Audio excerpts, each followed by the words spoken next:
chỉ lột xoa đất ta đến mà gió lova hôm nay tu Krista gió ngát xoa rất qua đã đại tu lâu tu ta mang lệnh là đâu quy tắc su cần rằng tu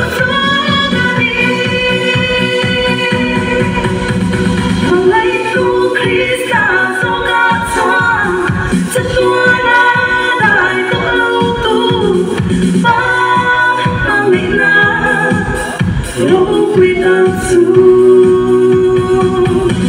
cần rằng tôi sống đi hôm nay tu Krista do ngát xoa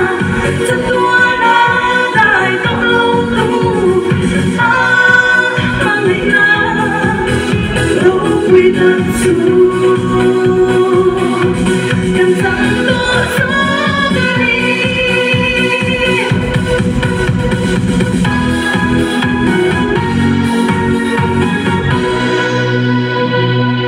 Kalome